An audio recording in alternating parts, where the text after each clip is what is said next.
نحمده ونستعينه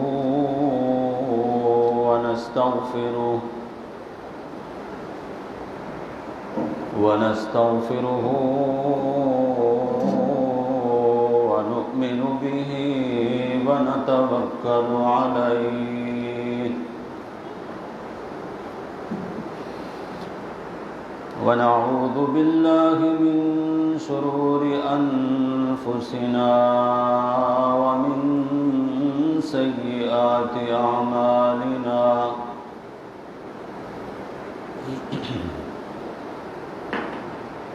من يهده الله فلا مضل له ومن يضلله فلا هادي له شهادة أن لا إله إلا الله وحده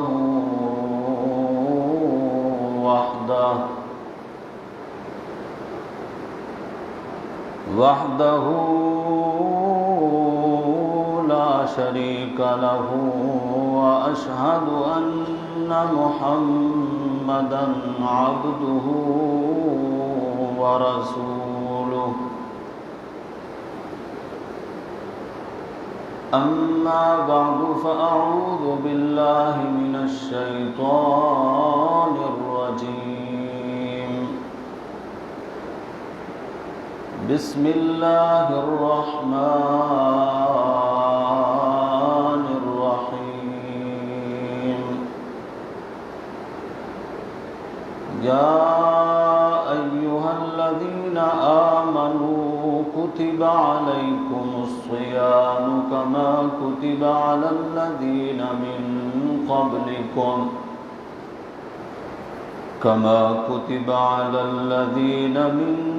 قبلكم لعلكم تتقون أياما معدودات صدق الله وصدق رسوله النبي الأمين الكريم ونحن على ذلك لمن الشاهدين والشاكرين والحمد لله رب العالمين اللهم صل على محمد وعلى آل محمد كما صليت على إبراهيم وعلى آل إبراهيم إنك حميد مجيد اللهم بارك على محمد وعلى آل محمد كما باركت على إبراهيم وعلى آل إبراهيم إنك حميد مجيد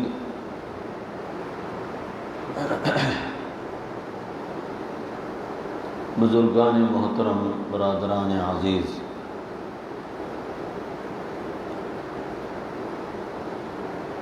رمضان المبارک کی آمد پر تمہیدی گفتگو اور کچھ رمضان کے فضائل گزشتہ جمعۃ المبارک کے خطبہ میں آپ حضرات سماعت فرما چکے ہیں۔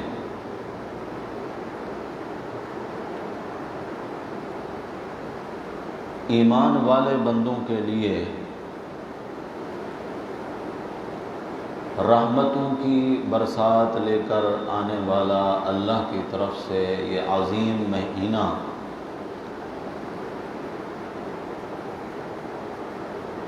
گنہگاروں کی بخشش کا سبب اور ذریعہ ہو سکتا ہے۔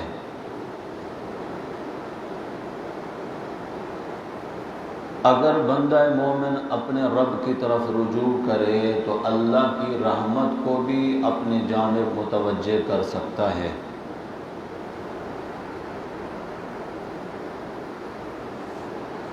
اللہ کی رحمت متوجہ ہو جائے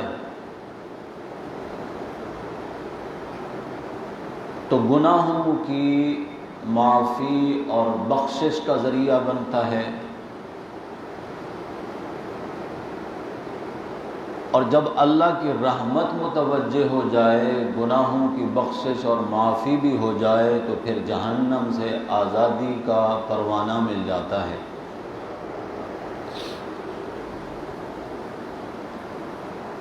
حتیٰ کہ رب کے ساتھ وفاداری نبھانے والا مومن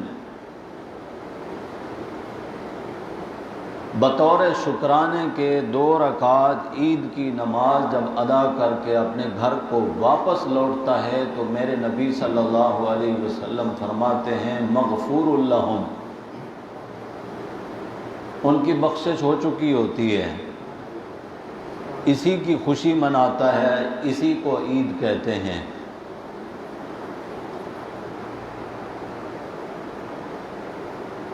ویسے تو ہر ایک نے اپنی منصوبہ بندی کر رکھی ہے، شیطان بھی بڑے پیمانے پر منصوبہ بندی کرتا ہے کہ بندہ مومن کو گمراہ کس طرح کرنا ہے اور رمضان کی برکتوں رحمتوں سے محروم کیسے رکھنا ہے۔ وہ بھی اپنے ٹیموں کی تشکیل دیتا ہے، جماعتیں علاقوں کی طرف بھیجی جاتی ہیں، شیاطین جو اس کے چیلے ہیں وہ کچھ انسانی شکل میں اور کچھ جنات کی شکل میں جو کہ نظر نہیں آتے، وہ بھی اپنے کام میں لگے ہیں۔ مال کی حرص اور ہوس رکھنے والا بھی اپنی منصوبہ بندی کر چکا ہے کہ رمضان المبارک کے مہینے میں نے مال کس طریقے سے کمانا ہے۔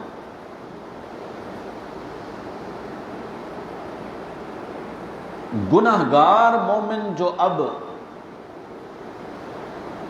اپنے آپ کو مجرم تصور کرتا ہے، وہ بھی اپنی منصوبہ بندی کر چکا ہے کہ میں نے رمضان رب کے ساتھ کیسے گزارنا ہے۔ ہو نہ ہو اس رمضان میں تو رب کی مغفرت اور بخشش کا انعام میں لے کر اپنے گناہ معاف کرا لوں۔ ہر ایک نے اپنی منصوبہ بندی کر رکھی ہے، اور ہونی چاہیے، اور کوئی کرے یا نہ کرے، مومن بندے کو چاہیے کہ وہ اپنے تمام اوقات کار کو آگے پیچھے کر کے اس بات کی کوشش کرے، عام دنوں میں اگر با جماعت نماز 5 وقت نصیب نہیں ہوتی تھی، پہلے سے منصوبہ بندی کر لے کہ اس رمضان ایک بھی نماز بغیر جماعت کے ادا نہیں کروں گا۔ انسان اپنی ہر کوشش میں کمزور ہے، لیکن جب اس کا ارادہ مضبوط ہوتا ہے نیکی کی طرف تو اللہ ضرور اس کا ہاتھ پکڑ کے اس کو اپنے گھر میں لے آتے ہیں۔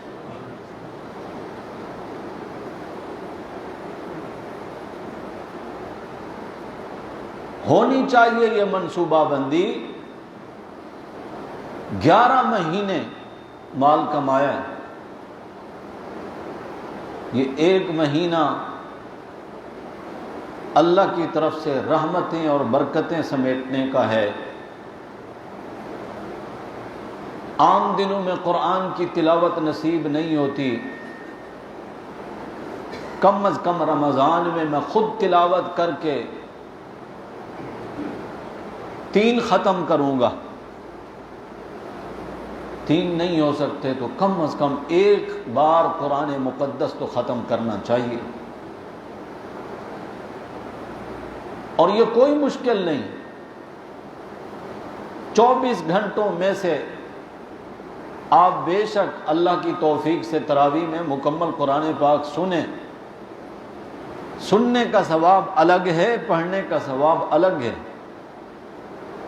سننا پڑھنے کے برابر نہیں ہو سکتا۔ پچھلے جمعہ بھی میں نے برابری پر کئی باتیں کی تھیں کہ چیونٹیوں کو دانہ ڈالنا نیکی ہے، لیکن وہ نماز کا متبادل نہیں ہو سکتی۔ ایک شخص روزہ دار ہے، وہ خود صاحب حیثیت ہے، اس کو بھی روزہ افطار کرانے پر ثواب ملے گا، مگر دوسرا وہ شخص ہے جو ہے روزہ دار لیکن کھانے پینے کے معاملات میں بھی تنگ دستی کا شکار ہے، اس کو روزہ افطار کرانے کا جو ثواب ہے وہ صاحب حیثیت کو روزہ دار افطار کرانے کے برابر تو نہیں ہو سکتا۔ کئی باتیں اگر آپ میں سے کوئی حاضرات تھے پچھلے جمعہ تو یاد ہوں گی آپ کو، اور میں یہ سمجھتا ہوں کہ جدید دور میں یہ جو لائیو اور براہ راست بیانات فیس بک پر یوٹیوب پر چلتے ہیں، ان کو ضرور سننا چاہیے، اور صرف جمعے کی حد تک نہیں، جمعے کے بعد بھی 2-3 دفعہ یہ بیان پھر سن لیا کریں، اس کا بہت فائدہ ہوگا۔ ایک بار سنی ہوئی بات اور 3 بار سنی ہوئی بات میں فرق ہوتا ہے۔ آپ کام کاج کرتے ہوئے بھی اگر اپنے برابر میں موبائل میں یہ بیان لگا لیتے ہیں اور پھر اس کو سنتے ہیں، ایک تو اپنی عملی زندگی میں بہت بہتری آئے گی، دوسرا یہ کہ کسی اور کو بھی دین کی بات بتانے کا موقع ملے گا، بات یاد ہو جائے گی۔ اور میری تو کوشش ہوتی ہے کہ میں مشکل باتیں نہیں کرتا جو سر کے اوپر سے گزر جائیں۔ جہاں مجھے محسوس ہوتا ہے کہ یہ بات میری علمی ہوئی ہے یا عوام الناس اس کو نہیں سمجھ پائیں گے تو اس کا میں پھر مفہوم آسان کرنے کی بھی کوشش کرتا ہوں تاکہ ہر ایک اس بات کو سمجھ سکے۔ تو کوشش کیا کریں، خود بھی ان بیانات کو سنیں۔ فیس بک پر ہمارا پیج ہے میرے نام سے ہی، مولانا عصمت اللہ عثمانی، یہاں باہر لکھا ہوا بھی ہے اس کا اسپیلنگ، آپ اس کو لائک کریں اور پھر دوسروں تک پہنچائیں۔ گھروں میں ان چیزوں کو رواج دیں، جہاں خواتین گھنٹوں ڈرامے دیکھ کر اور فلمیں دیکھ کر وقت گزارتی ہیں، اگر وہ آپ کے منع کرنے سے باز نہیں آتی تو ان کو ان کے حال پر چھوڑ دیں، لیکن یہ کوشش جاری رکھیں، انشاءاللہ ایک وقت آئے گا وہ علماء کرام کے بیانات کو سننا ترجیح دیں گی، ڈرامے ان سے چھوٹ جائیں گے۔ پھر یہ جو کوشش ہے یہ اپنی ناموری کے لیے نہیں ہے ہماری کہ کوئی ہمیں دیکھے اور کوئی ہمیں سنے، البتہ آخرت کے موضوع کو سامنے رکھ کر یہ کاوش ضرور ہے کہ اس سے کئی ایک افراد کو فائدہ ہو سکتا ہے۔ ہمارے اپنے واقف کار لوگوں میں، باہر کے ملکوں میں، کہاں امریکہ اور کہاں دبئی اور کہاں قطر اور کہاں سعودیہ اور کہاں کینیڈا، دیگر ممالک میں بیٹھے ہوئے جو ہمارے واقف کار ہیں، جو ہمارے اس پیج کے ساتھ منسلک ہیں، وہ بھی اس بیان کو سن رہے ہوتے ہیں، تو اس سے امت کا فائدہ ہوتا ہے۔ اور ظاہر ہے کہ وہ حدیث تو اکثر مسلمان نے سن رکھی ہے، بلغوا عنی ولو آیہ، ایک آیت بھی اگر تو جانتا ہے تو دوسروں تک پہنچا، اور یہ شیئر کا بٹن دبا دینا، ہلکا سا ٹچ کر دینا موبائل پہ، یہ دوسروں تک بات پہنچ جائے، یہ فائدے سے خالی نہیں ہے۔ تو میں عرض یہ کر رہا تھا کہ یہ جو سیزن آ رہا ہے، نیکیوں کا موسم بہار آ رہا ہے، یہ اپنے آنے سے پہلے، جس طرح بارش کے برسنے سے پہلے خوشگوار ہوائیں پہلے چلنے لگتی ہیں، خوشی کی لہر دوڑ جاتی ہے، جہاں پانی کی ضرورت ہوتی ہے تو وہ اس خوشی میں، جہاں موسم کی تبدیلی چاہیے ہوتی ہے تو اس صورت میں، اور ایک مومن بندے کے لیے رمضان المبارک اللہ کی بہت بڑی نعمت ہے۔ اللہ ہمیں اس نعمت کی قدر کرنے کی توفیق نصیب فرمائے۔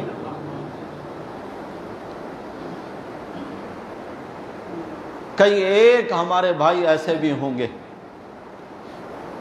وہ ڈاکٹر کے پاس جاتے ہیں نسخہ لکھوانے کے لیے، میرے لیے روزہ رکھنا بہتر ہے یا نہیں، بیمار رہتا ہوں، طبیعت میری اچھی نہیں ہوتی۔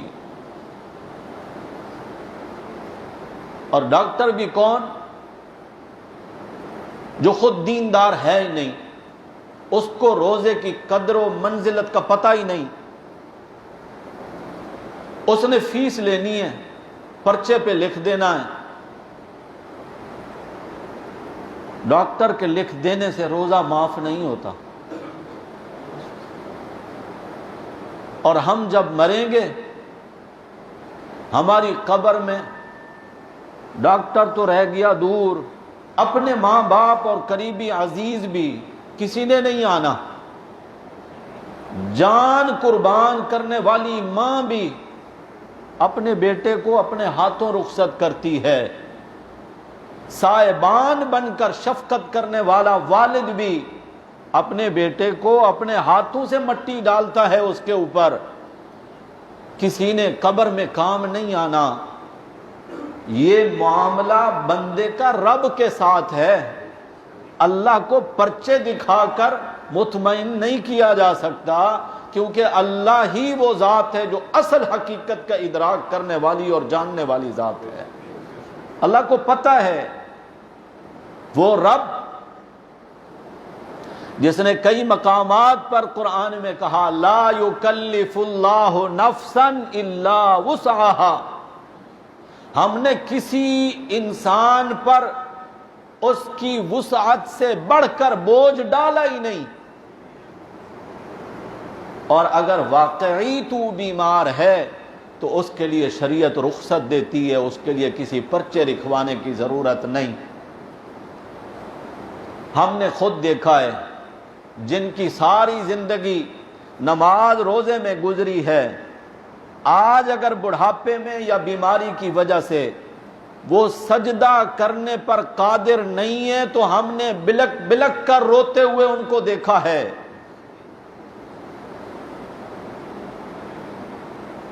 میں اعتکاف میں تھا یہاں پر،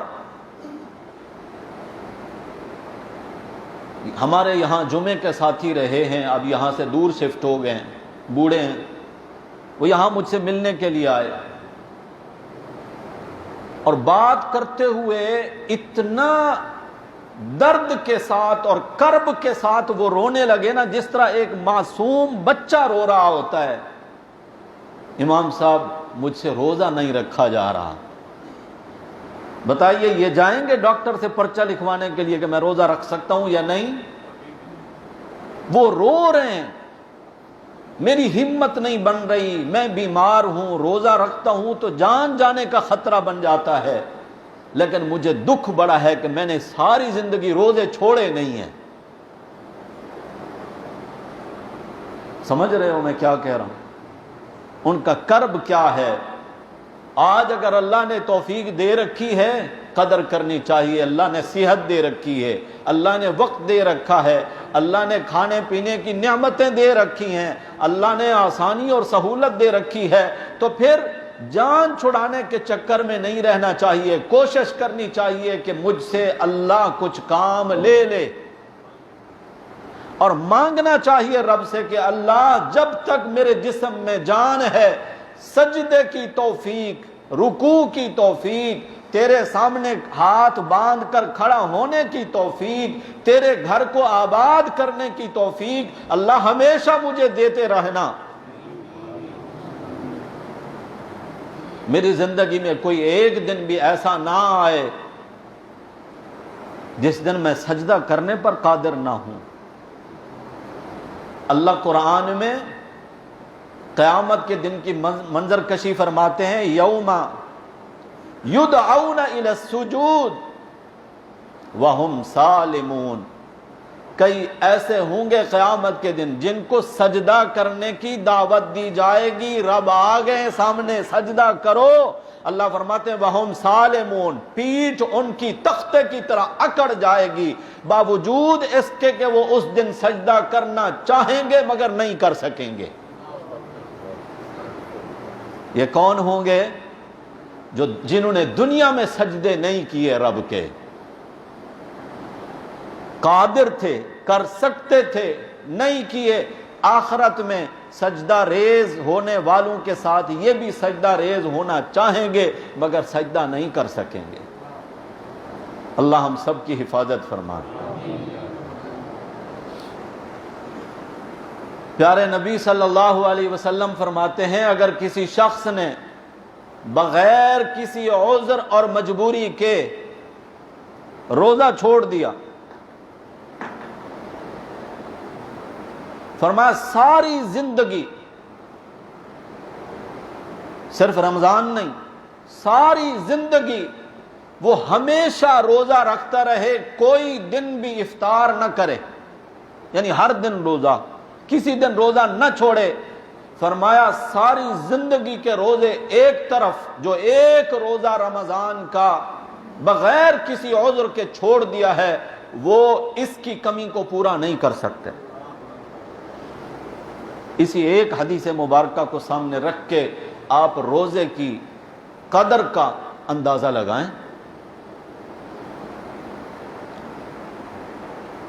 اور یہ نماز، جو نمازی نماز پڑھتا ہے اس کو اپنی نماز کے بارے میں علم ہونا چاہیے، نماز کی شرائط کیا ہیں، آداب کیا ہیں، فرائض کیا ہیں، سنت کیا ہے، کون سی ایسی چیزیں ہیں جن سے نماز فاسد ہو جاتی ہے، نماز ٹوٹ جاتی ہے، کون سے ایسے کام ہیں جن سے نماز نہیں ہوتی۔ مثلا کپڑا ناپاک ہے، جسم بھی پاک ہے، وضو بھی کیا ہے، جگہ بھی پاک ہے، نماز کا وقت بھی ہے، جماعت کے ساتھ بھی پڑھی ہے، نماز ہو جائے گی؟ نہیں ہوگی۔ ان چیزوں کا علم ہونا چاہیے۔ اسی طرح روزے دار کو بھی اپنے روزے کی قدر کا پتہ ہونا چاہیے، کون سی ایسی چیزیں ہیں جن سے روزہ خراب ہو جاتا ہے، روزہ فاسد ہو جاتا ہے، روزہ مکروہ ہو جاتا ہے، روزے کا ثواب ضائع ہو جاتا ہے کہ بندہ سارا دن بھوکا اور پیاسا بھی رہے اور حاصل بھی اس کو کچھ نہ ہو۔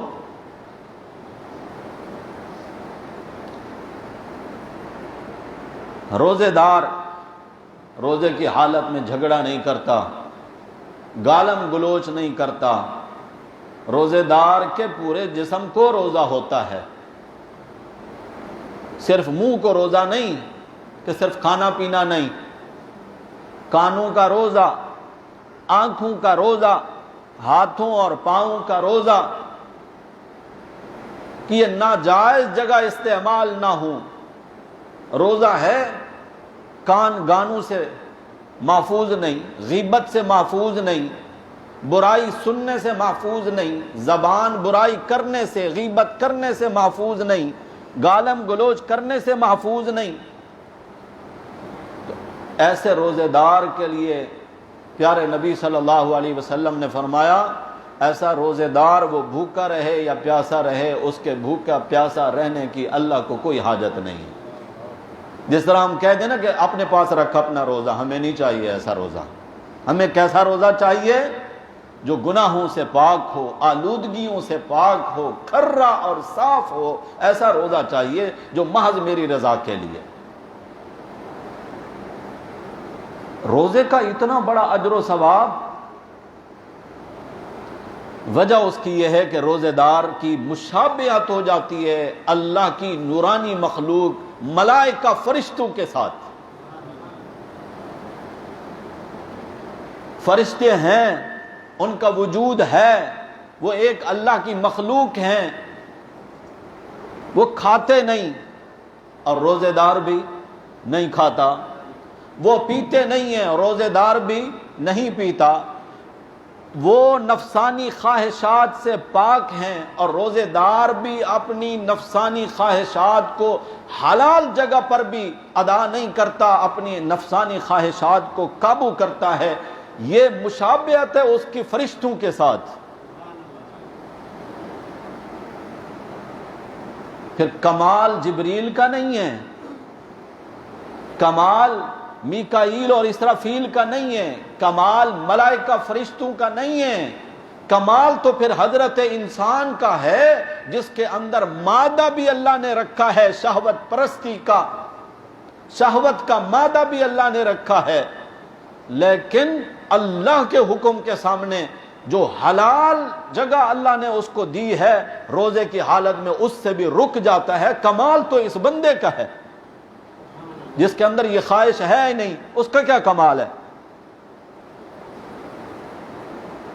اللہ کرے کہ ہمارا روزہ ایسا ہی ہو۔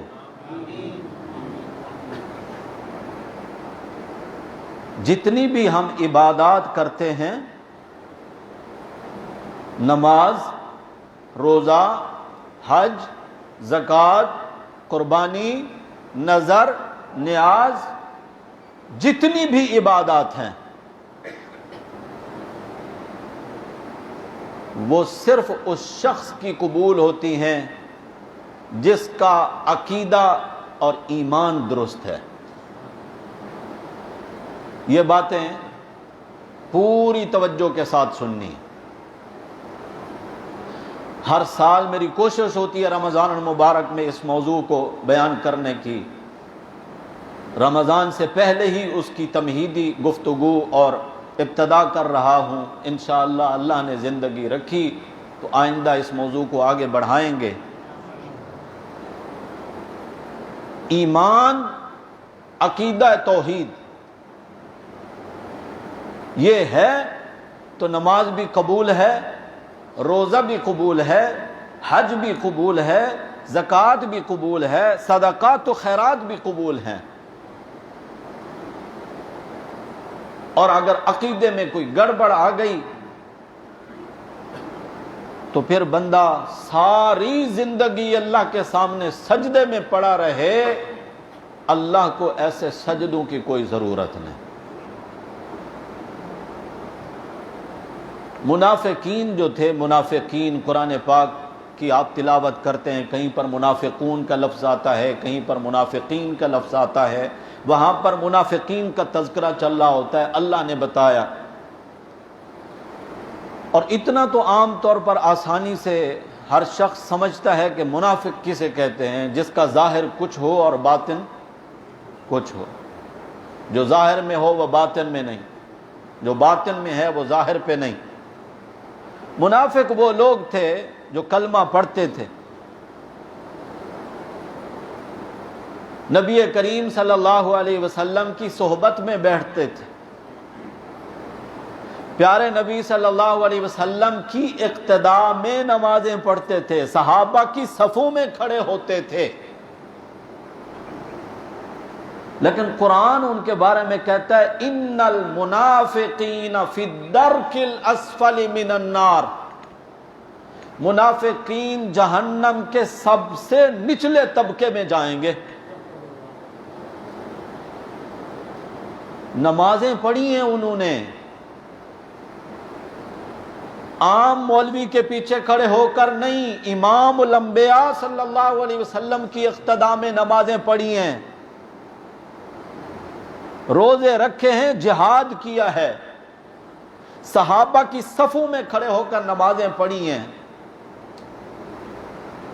اللہ کہتے ہیں میرے محبوب استغفر لہم او لا تستغفر لہم ان تستغفر لہم 70 مرۃ فلن یغفر اللہ لہم، آپ ان کے لیے بخشش مانگیں یا نہ مانگیں، 70 بار بھی آپ ان کے لیے بخشش مانگیں، میں ہرگز ان کو معاف نہیں کروں گا۔ بخشش کی دعا کرنے والا کوئی مولوی صاحب، کوئی امام صاحب، کوئی خطیب صاحب، کوئی عالم صاحب، کوئی مفتی صاحب نہیں، امام الانبیاء صلی اللہ علیہ وسلم بخشش کی دعا کرنے والے ہیں۔ رب کہتے ہیں میں ان کو ہرگز معاف نہیں کروں گا۔ 10واں پارہ ہے، آخری صفحے سے جو پہلا والا صفحہ ہے اس پہ یہ آیت آپ کو مل جائے گی۔ کیوں؟ عقیدہ ان کا ٹھیک نہیں تھا۔ لا الہ الا اللہ محمد الرسول اللہ زبان سے پڑھتے تھے، تصدیقم بالقلب نہیں تھا، دل کا اطمینان نہیں تھا، اقرارم باللسان پہ رکے رہے۔ زبان پر لا الہ الا اللہ کا ورد کافی نہیں ہے۔ میرے بھائیوں، اپنا عقیدہ درست کرنا ہے، عقیدہ توحید۔ بات پھر وہی ہے جو میں نے روزے کے ضمن میں عرض کی کہ یہ معاملہ بندے اور رب کے درمیان ہے۔ اللہ کو نعوذ باللہ کوئی دھوکہ نہیں دے سکتا۔ منافقین اللہ کو دھوکہ دیتے ہیں، اللہ نے خود بیان فرمایا یخادعون اللہ وہو خادعہم، یہ اللہ کو دھوکہ دیتے ہیں حالانکہ خود دھوکے میں ہیں۔ لا الہ الا اللہ یہ بنیاد ہے، نماز کی قبولیت کے لیے بھی شرط ہے، روزے کی قبولیت کے لیے بھی شرط ہے، حج کی، زکوٰۃ کی، قربانی کی، نذر و نیاز کی قبولیت کے لیے شرط ہے لا الہ الا اللہ۔ آپ درختوں کو دیکھتے ہیں، ان کی شادابی کو دیکھتے ہیں، ان کی ہریالی کو دیکھتے ہیں، پھر ان کے پھل دیکھتے ہیں، ان کے پھول دیکھتے ہیں، ان کی شاخیں دیکھتے ہیں، ان کے پتے دیکھتے ہیں۔ آپ کو پتہ ہے یہ درخت کی شادابی، اس کی خوبصورتی، اس کا پھل اور اس کے پھول اور اس کے پتے اور اس کی شاخیں کس چیز پر کھڑے ہیں؟ بنیاد، جڑ اس کی چونکہ تر و تازہ ہے، درخت بھی تر و تازہ ہے۔ اگر کہیں سے اس کی جڑ کٹ جائے، درخت کی ہریالی قائم رہے گی، پھل آئے گا اس پہ، شاخیں اسی طرح رہیں گی، بس 2-4 دنوں کے بعد مرجھائے گا اور پھر سوکھ کر گر جائے گا، کیونکہ بنیاد اس کی اب کٹ گئی ہے۔ یہ نماز، روزہ، حج، زکوٰۃ، قربانی، یہ صدقات و خیرات، یہ نذر و نیاز، یہ ساری شاخیں ہیں اسلام کی۔ بنیاد اس کی کیا ہے؟ اللہ کرے کہ مرتے وقت ہمیں نصیب ہو جائے، ذرا اونچی آواز سے کہیں بنیاد کیا ہے؟ لا الہ الا اللہ، یہ بنیاد ہے۔ اور افسوس کا مقام یہ ہے کہ آج کا مسلمان اسی لا الہ الا اللہ کو نہیں سمجھ سکا۔ دنیا کا ہر فن سیکھ لیا ہے اس نے، کاروبار کا ہر گر سیکھ لیا ہے، ہر طریقہ سمجھ لیا ہے اس نے، نہیں سمجھا تو لا الہ الا اللہ کو نہیں سمجھا۔ یہ کہتا ہے لا الہ الا اللہ، اللہ کے سوا عبادت کے لائق کوئی نہیں، پھر مدد کے لیے یہ غیروں کو بھی پکارتا ہے، اولاد کے لیے درگاہوں کے دھکے بھی کھاتا ہے۔ صحیح کہہ رہا ہوں؟ کہیں کہیں تو یہ نیاز جبین جھکا دیتا ہے، چوکھٹوں پر سجدے بھی کرنے لگتا ہے۔ وجہ اس کی یہ ہے کہ یہ لا الہ الا اللہ کو نہیں سمجھ سکا۔ اگر یہ لا الہ الا اللہ کو سمجھتا ہوتا تو لا الہ الا اللہ کا مفہوم یہی ہے نا، اللہ کے سوا عبادت کے لائق کوئی نہیں، تو عبادت کیا کیا ہے؟ کون سی عبادت ہے؟ زبان کے ذریعے مدد کے لیے رب کو پکارا ہے تو یہ رب کی عبادت ہے۔ اور اللہ کی مخلوق میں سے کسی اور کو مدد کے لیے پکارا ہے تو اس کی عبادت ہے۔ اور کلمے میں کہا تھا لا الہ الا اللہ، اللہ کے سوا عبادت کے لائق کوئی نہیں۔ میں آپ کو ایک آسان سا حوالہ دیتا ہوں قرآن پاک کا۔ میں کبھی بھی آپ کو یوں نہیں کہوں گا کہ قرآن پاک کا مطالعہ کریں، کیونکہ قرآن مطالعے کی کتاب نہیں ہے، قرآن تلاوت کی کتاب ہے۔ مطالعہ کیا جاتا ہے معلومات کے لیے، قرآن عملی کتاب بنائیے، اپنے عمل میں لائیے۔ اور میری تو اکثر یہ دعوت ہوتی ہے کہ اپنا تعلق قرآن کے ساتھ مضبوط کریں۔ قرآن آپ کو اس راستے پر لے آئے گا جس راستے کی آپ دعا مانگتے ہیں، اہدنا الصراط المستقیم۔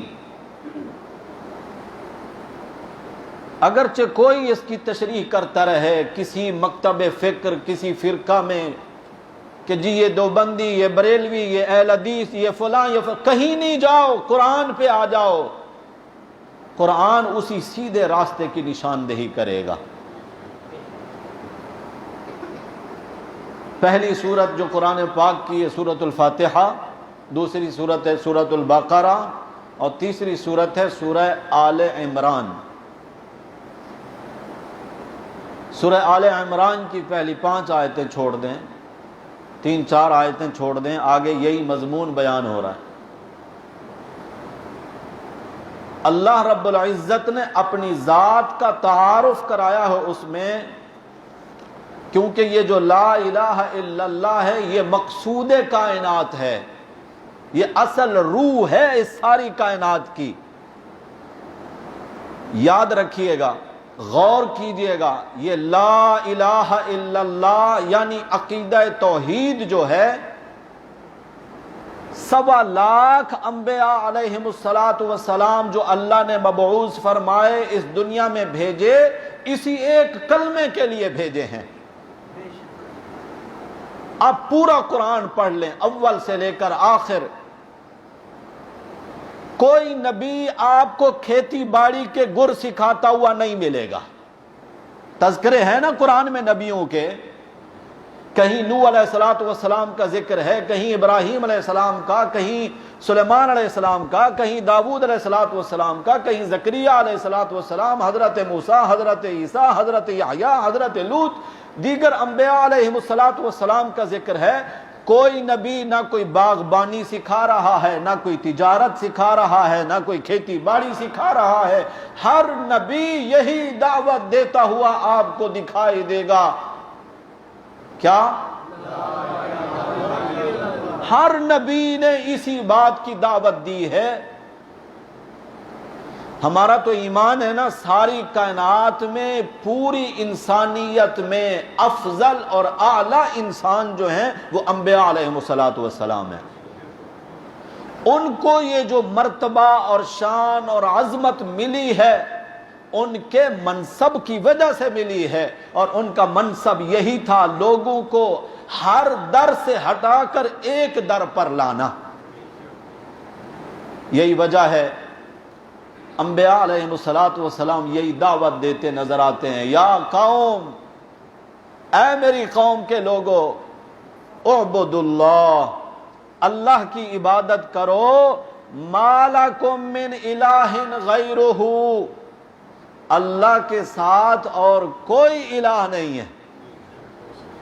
ہر نبی کی یہ دعوت۔ سورۃ الاعراف پڑھ لیں آپ 8ویں پارے میں، 12ویں پارے میں سورہ ہود پڑھ لیں، 19ویں پارے میں سورہ شعراء پڑھ لیں، تسلسل کے ساتھ اللہ تعالیٰ کئی انبیاء علیہم السلام کا اور ان کے وعظ و نصیحت کا اور ان کی دعوت و تبلیغ کا اللہ ذکر فرماتے ہیں۔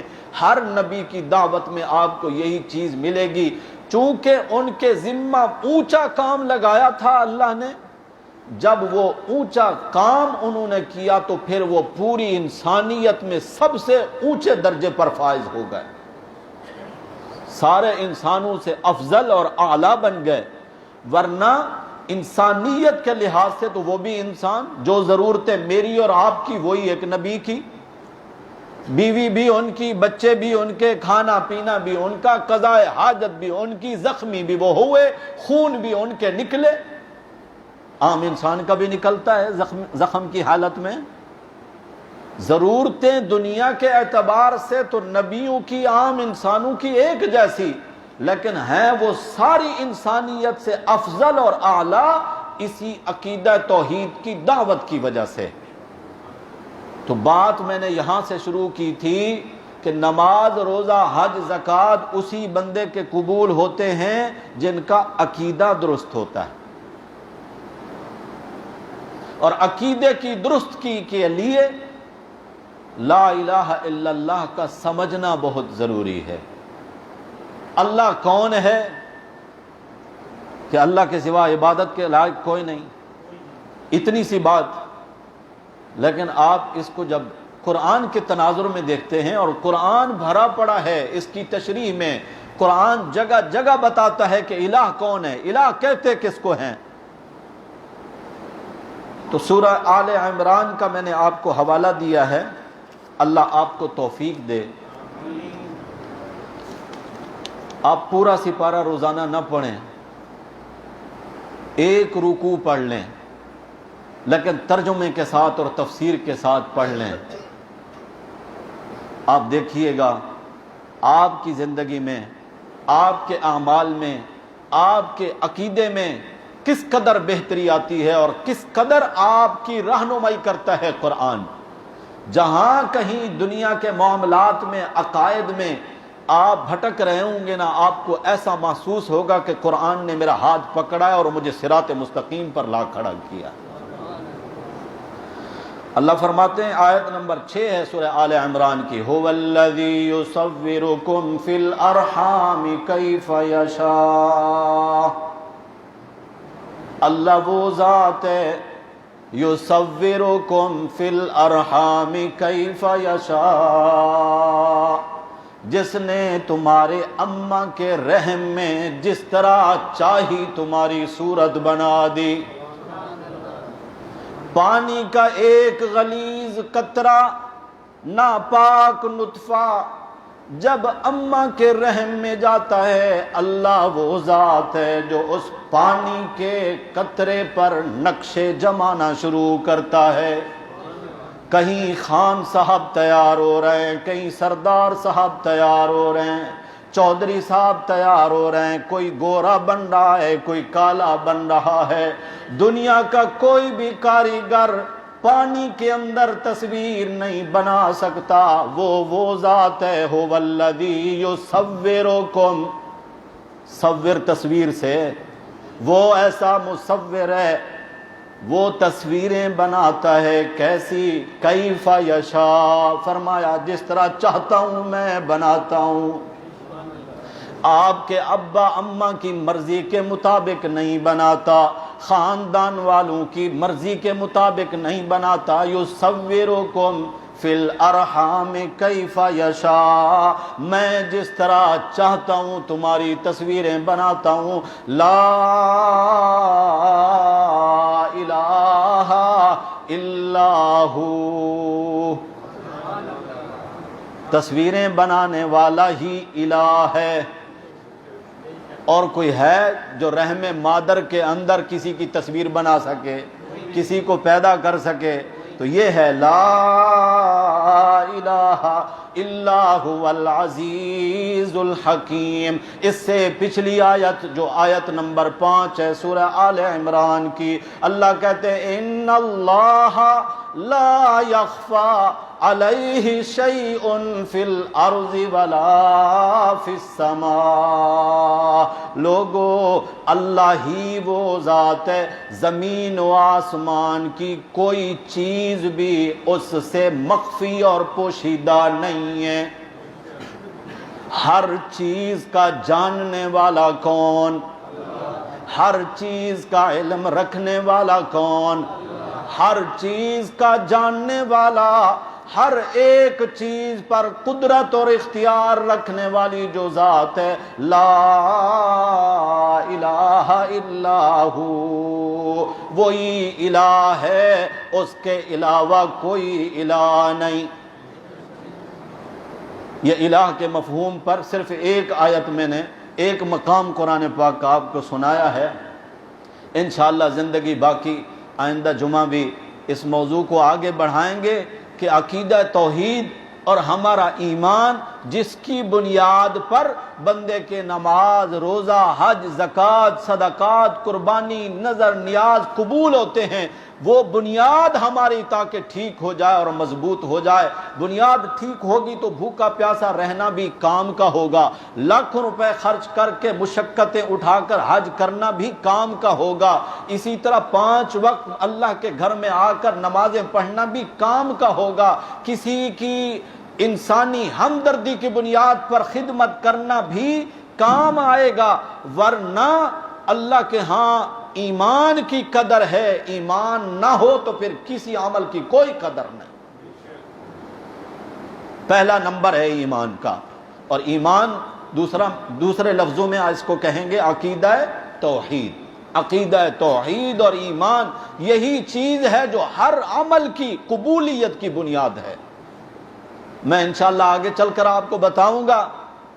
ہم جن کو مشرکین مکہ کہتے ہیں وہ اللہ کو اللہ مانتے تھے، اللہ کے سجدے کرتے تھے، کعبہ کو کعبۃ اللہ کہتے تھے تو رب کا گھر مانتے تھے تو کعبۃ اللہ کہتے تھے، طواف کرتے تھے، حاجیوں کی خدمت کرتے تھے، لیکن لا الہ الا اللہ میں ڈنڈی مارتے تھے. وہ کہتے تھے اللہ بھی کرتا ہے اور جو اللہ کے پیارے ہوتے ہیں نا وہ بھی کرتے ہیں. بس صرف اسی بات میں جب آ گئے تو اللہ نے ساتھ میں فرما دیا اجعلتم سقایۃ الحاج و عمارۃ المسجد الحرام کمن آمن باللہ والیوم الآخر وجاہد فی سبیل اللہ لا یستوون عند اللہ. فرمایا یہ جو تم حاجیوں کو پانی پلاتے ہو زمزم کا اور پھر ستو گھول کے پلاتے ہو شہد میں اور ان کی خدمتیں کرتے ہو اور دوسری طرف کعبہ کی تعمیر کی مسجد حرام بنائی ہے، فرمایا ایک طرف تمہارا یہ عمل اور دوسری طرف ہے کمن آمن باللہ، اللہ کو اکیلا الہ ماننا. فرمایا لا یستوون عند اللہ، اللہ کے نزدیک یہ دونوں کام برابر نہیں ہیں. انشاءاللہ اللہ توفیق دے تو آئندہ جمعہ سے کوشش کیجئے گا. رمضان کا انشاءاللہ پہلا جمعہ ہوگا، اللہ ہم سب کو نصیب فرمائے. وقت پر آئیں گے تو چند باتیں پلے باندھ کے لے جائیں گے. اگر کوئی رہ جاتا ہے تو ان تک یہ پیغام اور بات پہنچانا میڈیا کے ذریعے، سوشل میڈیا کے ذریعے، فیس بک اور یوٹیوب کے ذریعے پہنچائی جا سکتی ہے تاکہ کوئی بھی ہمارا مسلمان بھائی اس خیر کے پہلو سے محروم نہ رہے. اللہ ہم سب کو اس کی توفیق عطا فرمائے. آخر دعوانا ان الحمدللہ رب العالمین.